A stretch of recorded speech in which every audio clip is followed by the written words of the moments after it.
এই যে মাথা নাড়তে নাড়তে আবার শীতকাল চলে আসছে। পুজো গেল, শীত এলো।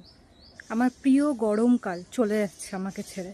না কেন বলবো না গরমকাল আমার প্রিয়। শীতকাল আমাকে কি দেয় কষ্ট ছাড়া? ওই গরমকাল তো আমাকে কষ্ট দেয় না। হ্যাঁ একটু মানছি একটু গরম লাগে, এটাতে আমার কোনো অসুবিধা হয় না। আমার কি কি অসুবিধা হয় জানো শীতকাল আর গরমকালে? গরমকালে আমার ঘুম ভালো হয়। হ্যাঁ ওরকম ঘামে প্যাচপ্যাচে একটা ওয়েদারে আমার খুব ঘুম ভালো হয়, যেটা আমার শীতকালে একদমই হয় না। গরমকালে আমাকে অনেকগুলো জামার লেয়ার পরতে হয় না, বস্তা পরে ঘুরে বেড়াতে হয় না।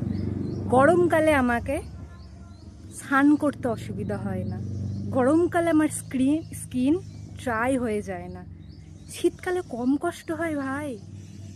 ঘুম থেকে উঠা যায় না, ঘুম হয় না মানছি, কিন্তু বিছানা ছেড়েই ওঠা যায় না। তারপরে তো ধরো কোনো কাজ থাকলো সকালবেলায় স্নান করো তো দূরে থাক, স্নানই করতে যাওয়া যায় না। আর স্কিন এমন পরিমাণ ড্রাই হবে যেন কোথায় চলে এসেছি বরফের দোষে। কেন শীতকাল আমার ভাল লাগে? আমার একদম শীতকাল ভাল লাগে না, আমি গরমকাল লাভার। হ্যাঁ আর আমার ভালো লাগে গরমকাল। গরমকালটা যদি সারা বছর থাকতো মনে হয় খুব ভালো লাগতো। বৃষ্টিটাও ভালো লাগে, ভালো লাগে। শীতকাল বাদে আমার সব ভালো লাগে। ছি।